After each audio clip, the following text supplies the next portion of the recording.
Bonjour, bonjour. Alors, comme je vous avais promis lors de la vidéo de la fête du club, je vous avais parlé d'autres jours un petit peu particuliers pour le centre équestre. Et puis, un de ces autres jours, c'est jour de concours de CSO. Et donc aujourd'hui, on est dimanche, et le dimanche, eh bien, il y a concours au club. Et donc aujourd'hui, il y a un parcours club 3, un parcours club 2, un parcours club 1. Et puis, voilà, je vais pas parler plus longtemps, je vais vous montrer plutôt ce que ça donne. Voilà, donc je vous fais une petite vue de haut rapidement. Et puis, je vais commencer par l'entrée, c'est-à-dire par là où arrivent les participants extérieurs et puis les élèves du club. Donc voilà, par l'entrée. Et donc, ils doivent aller vite fait vérifier à l'accueil qu'ils sont bien inscrits et regarder sur le panneau d'affichage à quelle heure est-ce qu'ils passent. Donc voilà ce que donne le petit panneau, je l'ai fait en grand pour que vous puissiez voir. Donc en fait, il y a d'abord deux colonnes avec les horaires.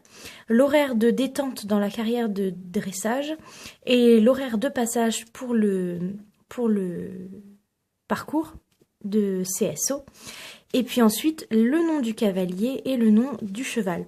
Ce que j'ai fait, c'est que j'ai surligné en jaune tous les cavaliers et les chevaux qui sont inscrits au club. Donc vous pouvez retrouver des noms que vous connaissez normalement, si vous connaissez un petit peu mon centre équestre. Et puis sinon, les autres, c'est des noms inventés. Et ce que j'ai fait, c'est que à chaque fois, j'ai mis les 3 premières lettres du nom de famille et puis des étoiles après pour pas mettre de vrais noms de famille. Donc voilà, donc vous voyez ici qu'il y a club 3, le club 2 c'est là où il y a le plus de participants, et puis le club 1, et donc là, là où on en est au niveau du concours, c'est le club 1, c'est-à-dire que le club 2 et le club 3 est déjà, c'est déjà pas déroulé, et donc maintenant c'est les passages des personnes qui sont inscrites en club 1. Voilà, donc là on a traversé, donc ici, vous avez le petit panneau avec justement la petite fiche que je viens de vous montrer.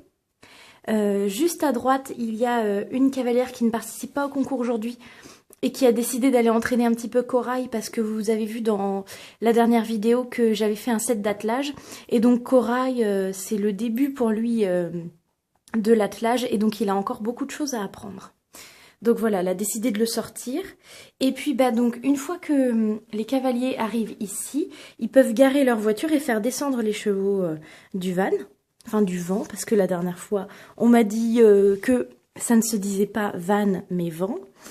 Donc ils les font descendre du vent et on a installé une petite aire ici qui n'y est pas d'habitude pour attacher les chevaux des participants extérieurs. Donc là vous voyez qu'il y a... Bon, là, normalement, c'est Avril, elle fait partie du club, mais je l'ai juste mise pour que vous compreniez que c'était ici que les chevaux extérieurs étaient scellés, etc. Donc là, vous voyez qu'il y a les affaires d'un cavalier qui est certainement sur son cheval actuellement. Donc voilà, ici, c'est vraiment l'endroit pour les participants extérieurs. Et donc ensuite, pour les participants extérieurs ou internes, pour les cavaliers qui sont inscrits au centre équestre, c'est ici la zone de détente. Donc dans la carrière de dressage, on a installé un auxerre et un vertical, enfin un vertical, et un obstacle simple. Donc là c'est une croix, etc. Et donc là il y a Nathalie qui s'occupe d'augmenter la hauteur des barres au fur et à mesure de l'échauffement et de la détente des chevaux. Et donc il n'y a jamais plus de 5 chevaux dans la carrière. Donc là, vous voyez qu'il y a Herbeline et sa cavalière qui entrent pour débuter leur détente. Mais après, ils seront 5. Donc, il faudra attendre qu'il y en ait un d'entre eux qui ait fini la détente pour sortir et pour laisser place à un autre. Mais de toute façon, vous pourrez mettre pause au moment où je vous ai montré la petite fiche. J'ai fait en sorte que les horaires soient décalés pour qu'il n'y ait jamais personne trop de personnes au même moment dans la carrière. Voilà. Donc ça, c'est la carrière de détente. Et à nouveau, je vous demande de ne pas trop me critiquer par rapport au Playmobil. Mais encore une fois, c'était pour qu'il y ait du public. Donc là, vous voyez qu'il y a des bancs et des escaliers estrades où ils peuvent s'asseoir. Et puis là, tout le long, il y a les parents des cavaliers ou des supporters qui viennent les voir faire leur détente. Voilà. Donc ensuite, le manège n'est pas utilisé aujourd'hui, il est fermé. C'était ce matin, enfin c'est quand il pleut, la détente se passe dans le manège. Mais ce matin, il faisait pas beau, donc les poneys, parce qu'il y a d'abord eu les poneys et ensuite les chevaux, les poneys se sont détendus dans le manège.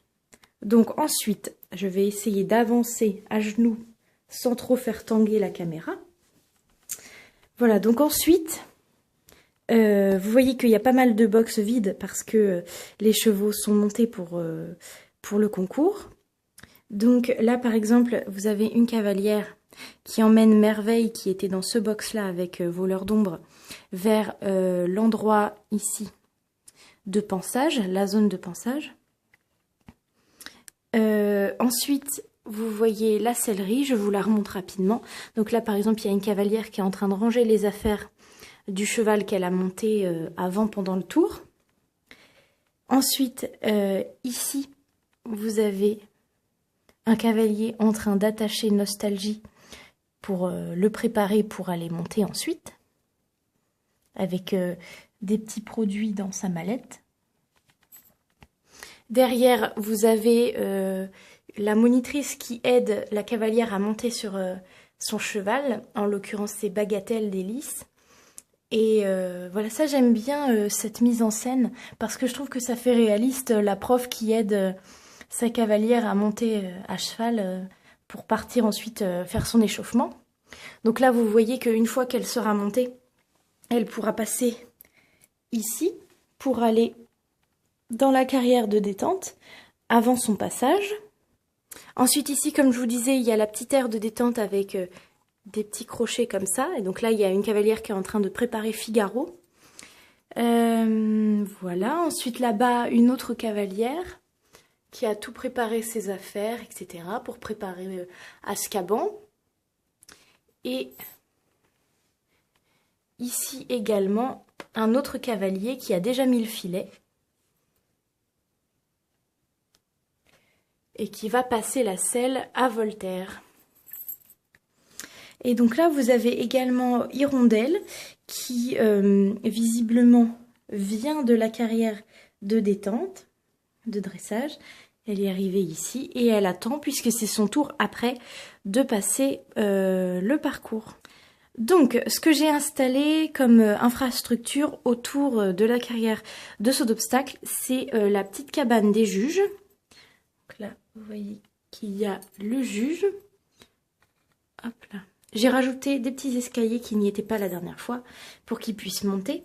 Ici, j'ai installé la coupe pour le vainqueur. Hop là. Ensuite, je vous expliquerai rapidement le parcours et un détail qui, pour vous, est un détail bien sûr, mais qui pour moi était super important, c'est le photographe. Donc voilà, c'est lui qui prend les photos au fur et à mesure du parcours. Et vous pouvez pas savoir comment j'ai galéré pour trouver l'appareil photo Playmobil. J'ai limite pris plus de temps à chercher l'appareil photo Playmobil qu'à installer tout le reste. C'était la galère. Parce que c'est tout petit, donc dans une énorme caisse de Playmobil, c'est l'enfer. Donc là, vous avez les estrades.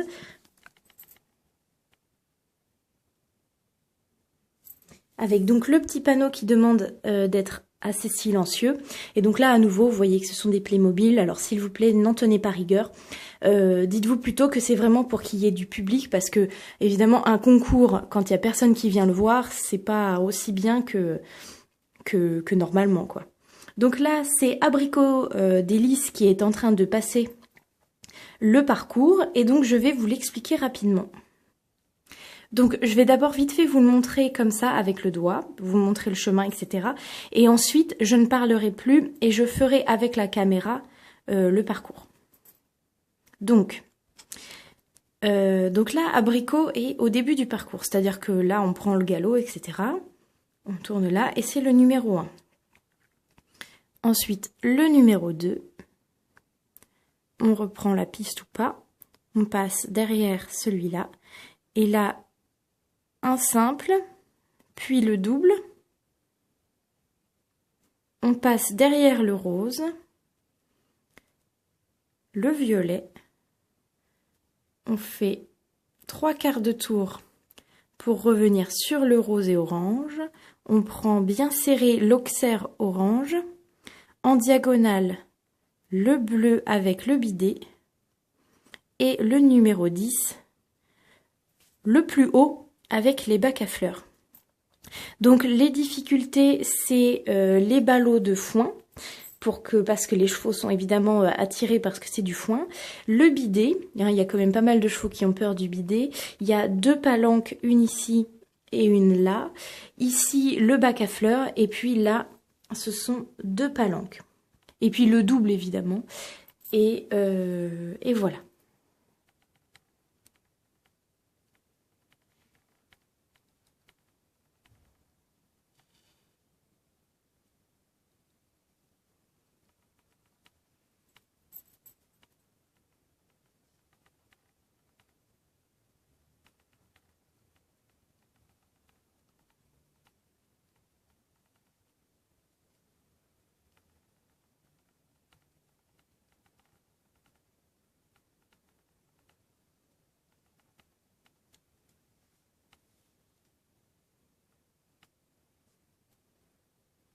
Voilà, donc je sais pas trop ce que ça donne la caméra embarquée pour le parcours. J'espère que vous avez bien compris.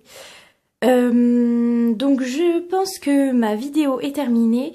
Je voulais vous remercier vraiment d'être aussi nombreux à me suivre.